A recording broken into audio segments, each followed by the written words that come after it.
A national nonprofit law firm says the State Youth Services Center in St. Anthony is one of the worst reform schools in the country, largely because of its disciplinary methods. Tonight on Idaho Reports, what's being done at that center, and does it constitute cruel and unusual punishment? We'll explore that subject tonight by talking, among others, with the director of the facility.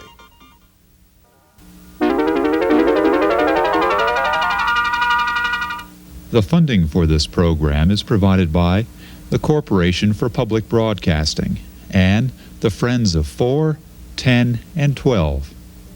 What concerns me so much is I know there has to be a better way for these kids. You know, what good does 10 hours of standing wall do? What good does 10 hours of sitting chair do? There are alternative forms of correction that really work. The management of the State Youth Services Center is under fire, its disciplinary methods under attack.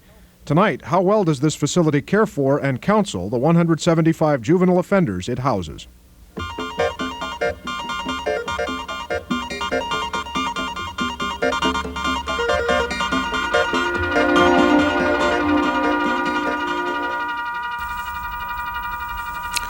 Good evening. A week ago today, an attorney with a national organization that provides legal services for incarcerated juveniles said Idaho's only state-run reform school in St. Anthony is one of the worst such facilities in the nation. A facility that, with some regularity, violates children's rights by cruel and unusual punishment, including periods of isolation, and a disciplinary technique that involves long periods of standing or sitting in the same location. The charges of cruel and unusual punishment have been denied by the state officials who run the facility, and last Friday they were denied by Idaho's governor, John Evans. The governor said abuses might once have taken place at the St. Anthony facility, but to use his words, they are not taking place now. The Idaho Youth Services Center has long been a controversial place. It typically houses 175 juvenile offenders, some for violent crimes. They range in age from 12 to 18. The average stay there is about 7 months. Persistent complaints about the facility led to the naming of a Citizens Review Committee by the Department of Health and Welfare earlier this year. That committee is now evaluating the operations of the center. The committee was holding a meeting in St. Anthony last Monday when it heard from Elizabeth Jamison, a lawyer with the Youth Law Foundation in San Francisco. Tonight, we'll talk with Ms. Jamison about her charges. We'll hear from the director of the St. Anthony facility and from the vice chairman of that Citizens Review Committee. This morning, producer Gary Richardson spoke with a woman, Betty Adams of Caldwell, who has recently visited the St. Anthony facility. She says she observed there disciplinary techniques that she found disturbing. I'm a country gospel singer. I had gone down to do a concert for the correctional facility. I did that Saturday night. These girls were not allowed to come to my concert, so I asked if I could go to their unit and share my songs with them. What did you observe while you were there? Well, I observed a group of girls being punished. They were what they call on restrict, which means they were sitting chair. They had been sitting in those chairs for 3 days, from 7 in the morning until 10 o'clock at night. I learned that after I left on Sunday night, and the following Monday they were still sitting chair, so that's at least 4 days that I know of that they were sitting chair. A psychologist was there trying to settle them down because they had almost become hysterical from the punishment that they had been subjected to, and there were several of them crying. I had to wait a few minutes before I could go in until they got settled down, until he was finished. And that's what I saw. Okay. Did you talk with the girls at all? Yes, I did. I did. After I shared in the singing, I had a chance to visit with them. What did they tell you? I asked them, I really wasn't even aware of what restrict meant, you know, or what sitting chair meant. So as they were telling me, I still didn't quite understand, but after I shared with them, I asked them what was the most difficult thing that they had to contend with in the institution. And there was an immediate response, not from one, but from probably, at least I would say, 8 to 10, maybe 12 of them, they started to cry and hold their bottoms and said, "These chairs." And I said, "What do you mean, these chairs?" And they said, "Sitting chair. We've been sitting for 3 days, and we sit from 7 in the morning until 10 at night, and we can't move, and we just can't stand it." You visited the facility over a year ago. Have you noticed any changes between the two visits? When I was there a year ago in April, I went to the behavioral unit to share my songs. And at that time, I saw a lot of stalls along the wall. Excuse me. And there were boys standing wall. They put their face against the wall and their toes against the wall and have to stand that way for long periods of time. And I observed that at that time. And there were a lot of boys standing wall at that time. Did you see any of that this time? When I was there this time, the stalls were removed in the behavioral unit. And I saw one boy standing wall in the behavioral unit. I felt that the attitude of the workers, of the guards, had softened and was better. Before, they seemed so rigid and forceful in their commands to the kids. As the boys were lining up to leave the chapel area, one boy was not able to stand still, and he was just moving around and moving a little bit too much. And a guard literally barked an order to him and said, "Up against the wall," just like that. And the kid fell up against the wall just immediately. This time, it seemed a little more relaxed. The atmosphere with the guards was a little more relaxed. What concerns me so much is I know there has to be a better way for these kids. You know, what good does 10 hours of standing wall do? What good does 10 hours of sitting chair do? There are alternative forms of correction that really work. And Nevada has a program where they have houses of restitution, where the juveniles go and are allowed to pay back the things that they've stolen or whatever they've done. And they're placed in a positive atmosphere rather than a negative, and they respond to that. Producer Richardson also spoke with a 16-year-old recently released after spending nearly a year and a half at the St. Anthony facility. To protect his confidentiality, we have electronically altered his voice. What are some of the worst things you saw happen there? I've seen some people get knocked around and punched and had their hair pulled by staff and things like that I didn't think should have happened. Other people being handcuffed like to a fence with their feet not touching the ground, you know, and pulling on their wrists. I've seen things like that happen before. What are some of the things that happened to you at St. Anthony? It's kind of hard to describe. It made me feel angry and defiant because I felt like everybody was against me, you know, and there was nobody helping me out or anything, and there was no way I could make it in the program. So sometimes it's kind of like giving up hope. I got handcuffed to a metal bed one time, and I got handcuffed to some bars that were on the windows. I had to lay on the metal frame, you know, the iron mesh, and my hands and my feet were handcuffed, so I was laying on the bed. And all I had was shorts on, so, you know, it made prints in my body from the steel. Do you think being at St. Anthony helped you anyway? In some ways. I can control my temper better, you know, because, like, you get a lot of practice there because you're cooped up with the same people, you know, 24 hours a day, and you can't get away, so you just, either you fight or you work it out.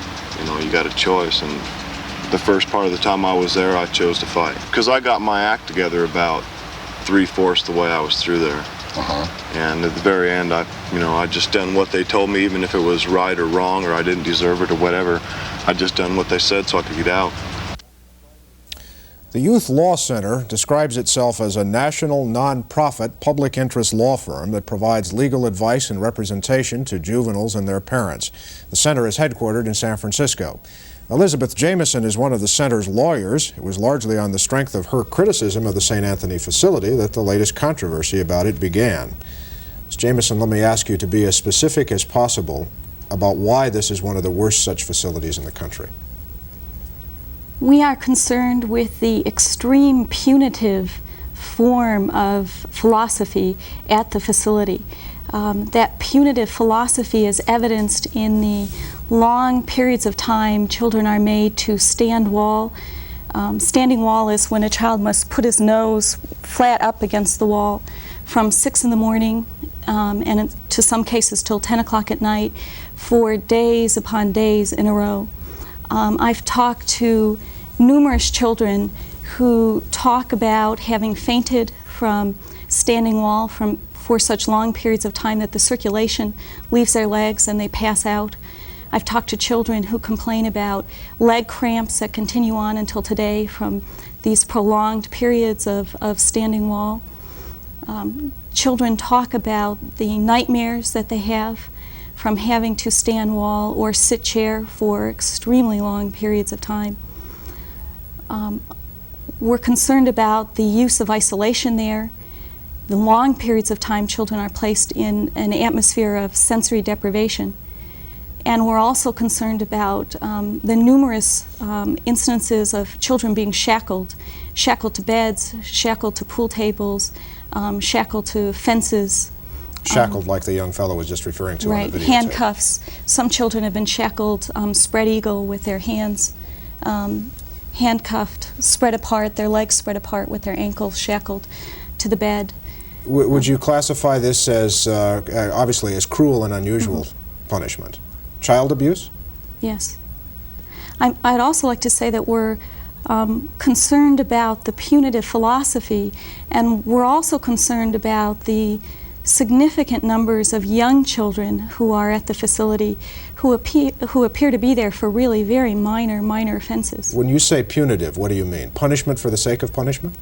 Punishment for the sake of punishment, that's correct. Children having to stand wall or children ending up in solitary confinement for such practices as looking out the window, for talking. In one of the units, children are not allowed to talk during the day. They're only given 2 hours a day in which they can converse with fellow students. A mentality, a philosophy at the facility which says we are going to punish these children for very minor human activities, punishing children for being children. For doing things like what? Looking out the window, for talking, for, as the woman who introduced this program said, for wiggling around, for swearing, for getting into arguments with other children. So our concern is that that all these type of practices are a product of a philosophy which says, let's not treat children, let's punish children. So your complaints go really beyond specific cases here of where you think cruel and unusual punishment has been applied, and to a broader question of the entire philosophy of the way the facility is operated. That's correct. We're actually less concerned with individual practices and whether they're going on now or whether they've stopped yesterday. We're much more concerned with the ongoing punitive mentality of the administration and of the staff. So finally, I guess you would disagree with the governor when he says that there are no longer abuses at that center. That's correct. We'll come back. Thank you. Now the view and the response of a man who administers the Youth Services Center at St. Anthony. Kurt Friedenauer has been the administrative director of the center since March of 1982. Mr. Friedenauer is with us tonight at public station KISU in Pocatello. Mr. Friedenauer, let me ask you to respond specifically to the allegation that your methods are cruel and unusual punishment. Well, certainly we would not ever condone, nor do we condone at this point in time, any treatment of our charges or any of the youngsters placed in our facility which would constitute cruel and unusual punishment. The program for a period of the last year to year and a half has in fact embarked on a course which takes it to a more rehabilitative approach and is continuing to do so at that time. It is our full intent that we will continue on that course and we'll maintain that. And in the future, as with now, nor as in the past, have we or nor will we condone the inappropriate treatment of the youngsters or the children placed in our facility. So you don't consider then, apparently since it's going on, that standing against a wall or sitting in a chair for hours on end would classify as cruel and unusual? Well, I think a point of clarification needs to be made there. First of all, the practices of sitting chair and standing wall have diminished significantly over the past year, and in fact are being used to much less extent now than they were a year, year and a half, or even 2 years ago. Since you came to the facility? Well, it has, in that period of time, been prioritized in terms of changes that we want to make in the facility. Children are not forced to stand consecutively against a wall for 10, 11, or 12 hours, nor are they forced to sit consecutively in a chair for 8 to 9 to 10 hours. What would one of these young people have to do in order to get that sort of punishment? Well, the student management guidelines, which govern discipline for the Youth Services Center, and which in fact are promulgated under state law, prescribe a variety of inappropriate behaviors and the maximum amount of discipline that can be administered for those various behaviors. It's important to note that those student management guidelines are in fact being depromulgated now, and have been in the process of being depromulgated for the last year, so that as the program changes and continues to change, student management guidelines which would more fit in terms of current and changing philosophies could be adapted. However, the student management guidelines as they exist now would allow a student to be placed in isolation for up to 2 weeks for certain offenses. Well, we do not subscribe to that practice, nor do we subscribe to handing out maximum amounts of discipline for various offenses which normally would entail sitting chair or standing wall. Well, is Ms. Jamison, is her interpretation of what you're doing, is it wrong then? Well, I believe it's taken out of context. I believe that Ms. Jamison, as well as ourselves, are interested in the same goal, quite frankly, and that is the best quality care for our children. I think what is important to note is that many times when a child will say, I stood wall for 12 hours, they in fact did not stand wall, or they never stood wall to the extent where they did not have appropriate rest breaks, recreation breaks, counseling breaks, and meal breaks, and things such as that. That has been, once again, the course that we have subscribed to over the past year and are continuing to do so. How about shackling? Children are put in restraints. They are placed in restraints when it is apparent that they are not able or unwilling to control themselves. At this point in time, when a child is put in restraints, there's a staff member physically present with them all times and working to get the child out of restraints. If within a certain period of time that child cannot be removed from restraints, there is a mechanism in place where appropriate backup staff or administrative staff will be called in for consultation. So, just so I understand your position, we'll move along and we'll come back. Your position is that your methods have changed over time and continue to change, and for the most part, or to the major degree, are appropriate for the circumstances. Well, am I stating it correctly in shorthand? In essence, our methods being currently used are less restrictive than what they were previous, and we are continuing to make them even less restrictive. Even though the fact remains that sitting chair and standing wall are still components of the program, quite frankly, standing wall has become all but obsolete, and sitting chair has been done on a reduced basis. We certainly would never do it to the extent that any child suffered any physical ailments or in a manner which was physically injurious to students. To the contrary, any child who would complain of any discomfort physically, as a matter of procedure, would be evaluated by the medical staff on duty. And there are medical staff on duty 7 days a week for 16 hours a day. How about the girls, finally, that the woman mentioned in the videotape, who she talked to just a week or so ago, who complained of physical, apparently substantial physical discomfort? Well, only being able to try to reassess what Ms. Adams' observations were, these young ladies also were afforded appropriate breaks and recreation time and things such as that. The primary reason for the girls being on restrict and for the girls being in the room they were was for the staff to work through in counseling sessions with them in a prolonged fashion the problems that were occurring that were in fact disrupting the cottage. It's important to note that That particular group of girls overall was very new and had never been in the program before. And as a method to ensure their own safety as well as the safety of others, at times it is necessary to add additional structure.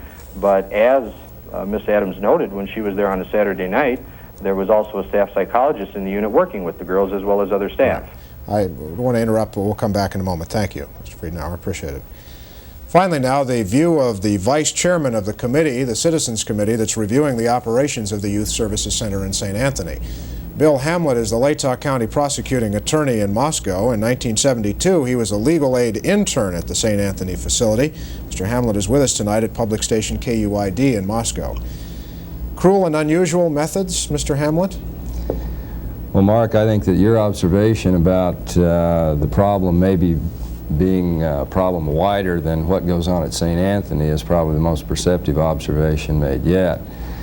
If you would recall or look at the Youth Rehabilitation Code of the state of Idaho, you would find that it is not a code whose intent and policy is one of gentility nor rehabilitation in the main. The Youth Rehabilitation Code is one that is somewhat based on punitive philosophy. Is that wrong? And, well, I don't know whether it's wrong or not. That's the code that we have. Ms. Jamison would certainly say that that was wrong. Other people in youth advocacy fields would say that that was wrong. There are advocates for either side. I think the middle ground would be that there are certain types of youth who commit crime that should be placed in a punitive atmosphere, and that there are certain types of youth who commit crimes that are less grave that should be placed in a rehabilitative atmosphere. Let's accept that as a given for a moment. Does too much of that go on at St. Anthony in your experience? You mean as far as the punitive aspect? I think as far as assessing the punitive aspect of the interior discipline of St. Anthony, the commission or the committee has two specific goals, and that is to determine whether sitting chair, standing wall, utilizing isolation is a legally acceptable practice, and number two, to determine whether that is an institutionally acceptable practice as far as the state of the art of institutionalization of youth. Does it accomplish anything, in other words? Does it accomplish anything, and is it consistent with hopefully rehabilitation? Ms. Jamison, I think, I don't want to put words in her mouth, but she would probably say it is not. People who have a more severe position about incarceration of youth would probably say that that's acceptable. I think also that the Let me just interrupt here briefly, and we'll open it up, and we'll go back to Ms. Jamison and see what she thinks about that. And I'll invite you gentlemen to jump back in whenever you want to. Please. What I'm concerned about is the 11 or 12-year-old boy, and I've interviewed very young boys who haven't gone through puberty yet, who talk with tears in their eyes when you can get them to talk about what happened to them at St. Anthony's just in the past 6 months since Mr. Friedenauer has been in office. And they talk with tears in their eyes about being shackled, about the pain in their back and in their legs from standing wall, the pain that they felt from sitting chair, the terror that they felt in the middle of the night hearing other kids scream, the nightmares that they had, and the phrase I hear over and over again, there was no one there who cared about me. So on both counts that Mr. Hamlet makes, you would say it is not legally acceptable, or is it institutionally, to use his word, acceptable? That's correct. Mr. Friedenauer, your response? Well, I would think that if one were to talk to the majority of our students, either presently in the program or just previously in the program, and talk to enough of our students, that one would also get a different perspective too. As I reiterated, or as I indicated earlier, at no time is any student ever subjected to any type of discipline which could be considered or even construed as having any negative impact on that child in terms of physical or for that matter, emotional. Ms. Jamison seems to be taking exception to that. Am I right? That's correct. Even Mr. Friedenauer admitted today on the program that there were a large number of girls who were sitting chair. Betty Adams talked to those girls. We were not allowed to talk to those girls when we were at the facility last week. She did, and they were crying. She said that some of the girls were close to being hysterical and talked about the physical pain that they were in last Sunday from sitting chair for long periods of time. Mr. Friedenauer? Well, I guess I would have to take issue on that based on the real reason that those girls were on a restrict, and it certainly would be easy for one to diminish the responsibility for that and say that what they were upset about was the fact that they had to sit on a chair, when in fact what many of those girls were upset about was simply the predicament they were in and the negative kind of behaviors that would be demonstrating. I really feel it's out of context for an individual not familiar with the program or one who does not have a significant degree of expertise to make those type of observations. Well, let me go back to Mr. Hamlet's point here for just a moment. He wonders about the rehabilitation effects here, and whether we're punishing or rehabilitating. What are we doing? What purpose is served by a standing wall, Dr. Friedenauer?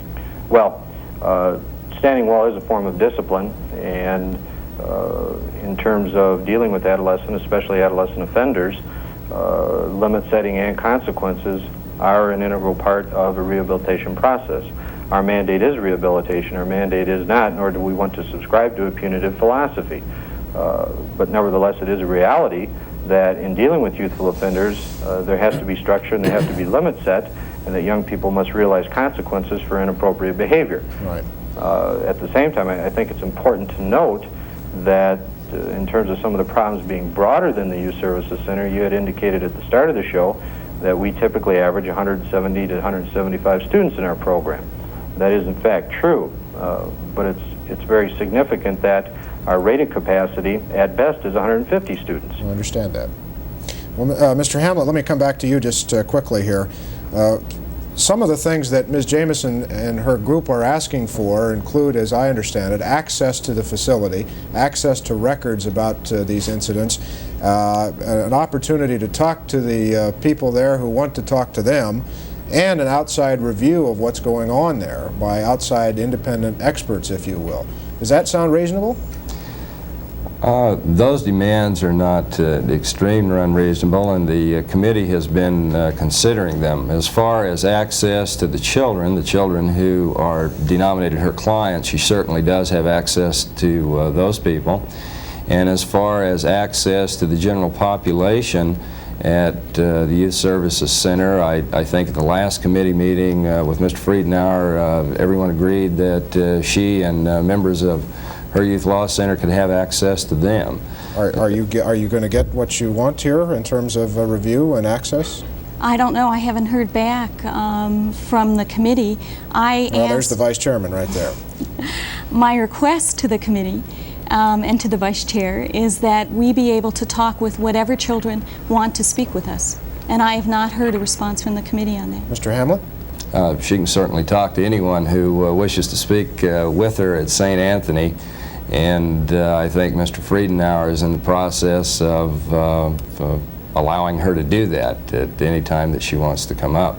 Do you feel better about hearing that? Yes. Do you feel better about what you've heard on this program? No, I don't. I'm in fact very upset about what I've heard on the program in terms of the lack of recognition about the punitive attitude. I'm sorry, I'm going to have to interrupt you. We're out of time, I'm afraid. Mr. Hamlet in Moscow, thank you for joining us tonight. We appreciate it. Thank you. Mr. Friedenauer in Pocatello, thank you, sir. We Thank appreciate you. your being with us. Ms. Jamison, thank you. Thank you. That's all for tonight. We'll be back tomorrow. I'm Mark Johnson. Good night. This program is produced by the Idaho Educational Public Broadcasting System, which is solely responsible for its content. The funding for this program is provided by the Corporation for Public Broadcasting and the Friends of 4, 10, and 12.